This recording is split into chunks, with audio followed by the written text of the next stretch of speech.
Congrats, Deku.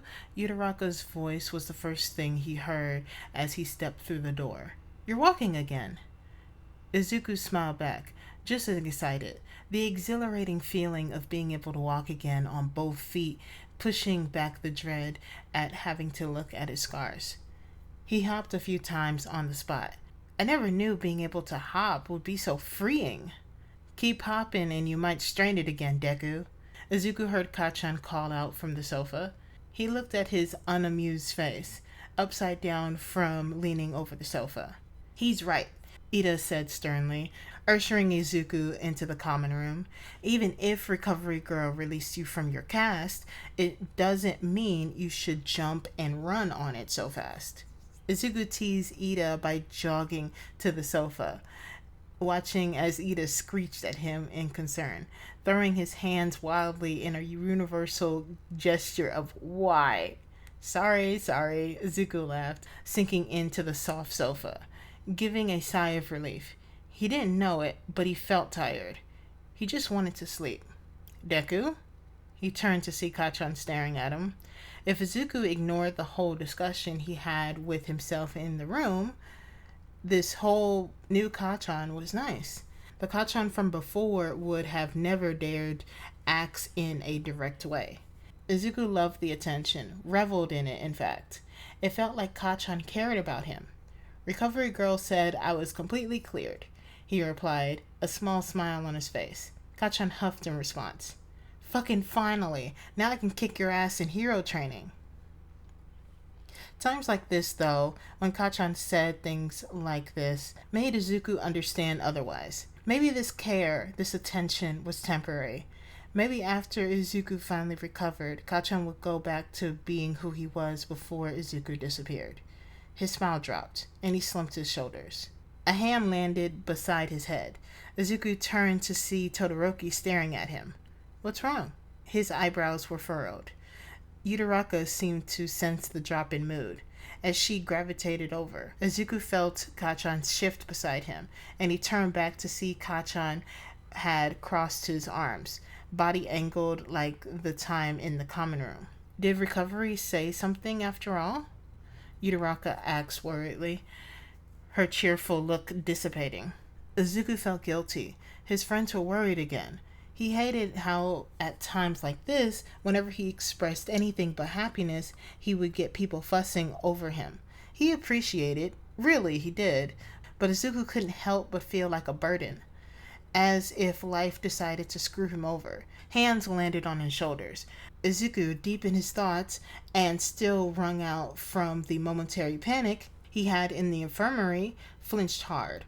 Everyone jumped as he scrambled and fell forward. In a panic, he threw himself off from the hands on his shoulder without thinking. He hit the table hard. The loud noise in the living room stopped. Deku, are you okay? You hit your head. Yutaraka shouted, a hand to her mouth as she knelt down beside him, hands hovering above his body as she fussed over him. Oh, that explains the throbbing. Ow. Vaguely, Izuku realized she was afraid to touch him. Is he okay? Kaminari, you scared the shit out of him. I didn't know he was going to react like that, Jiro. Are you okay, Midoriya? Deku, are you bleeding?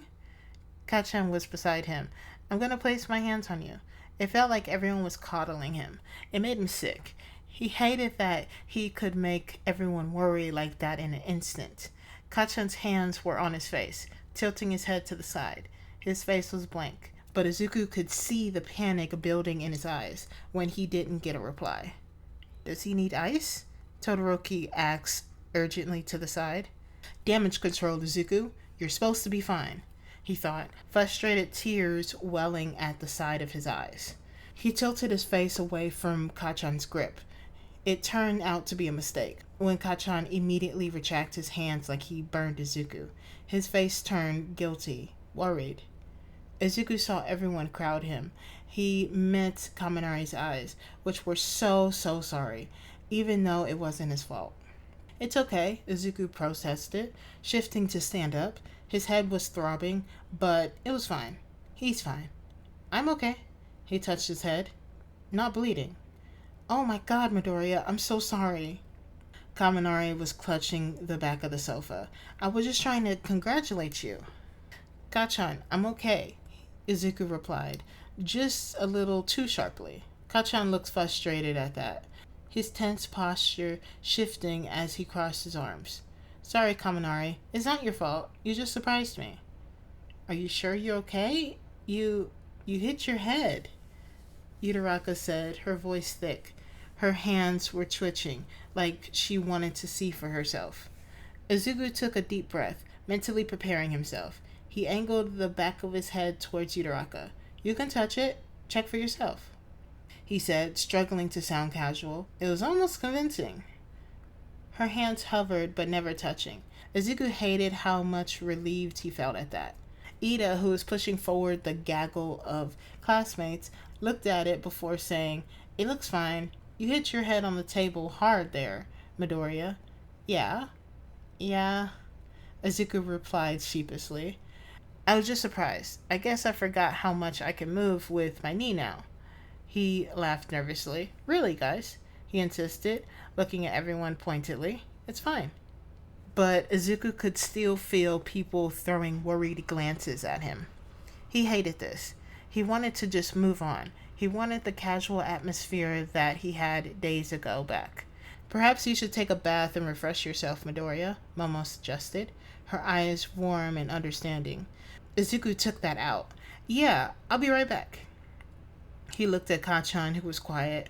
His heart hurt at the look on Kachan's face. Kachan, he said softly, placing a hand on his arm. Kachan looked at him, eyes tense. I'm really okay. If you get dizzy... Kachan was oddly subdued. Tell me. Okay. Izuku adamantly agreed. I promise I'm fine, though. He backed off, waving his arm wildly as he scrambled up the stairs. I'll be back down for dinner.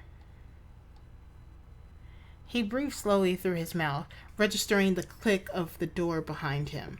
In the comfort of his own room, he let himself slump against the door, feeling exhausted. Izuku felt lost.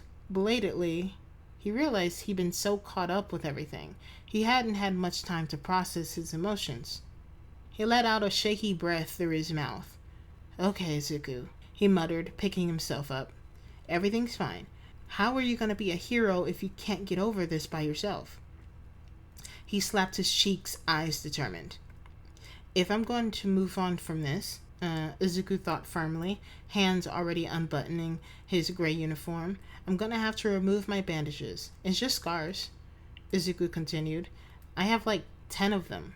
What's a bunch more?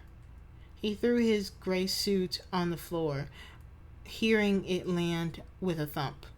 They're just scars. He took off his tie, then his shirt. His skin crawled at seeing the white gauze. Biting his lip, Izuku unwrapped it with ease, expected from someone who got injured all the time. His breath caught as his chest slowly got exposed. He felt the cool air brush against his bare skin, feeling the comfort of covered skin, finally able to breathe. He sighed in relief. But then his eyes caught the scars. They were raised, white lines running parallel to his body. The white lines looked thick, spread out due to the crude way they were cut open. They were ugly. Not noticing he was breathing harder, Izuku ran attentive hands over the numerous scars. They were tender. Look, I can even remove the skin for you. Isn't it sensitive? Oh, Izuku, you look so gorgeous right now. He was going to die. He was going to die. Muffling the whimpers that spilled out.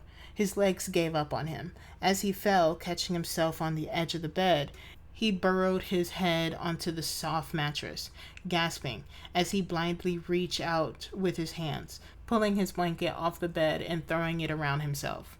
It's okay. It's okay, he heard himself say, wetness dampening his face. You're safe.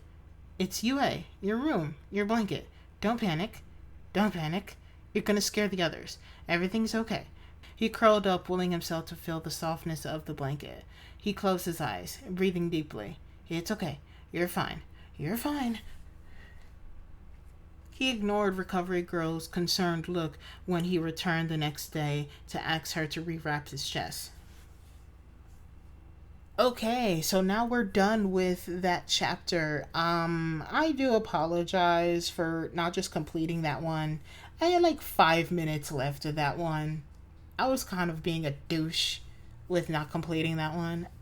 Like, I don't even know what happened with that. So I do apologize. So I will be posting the next one very soon. And if you want to see more, you know what to do.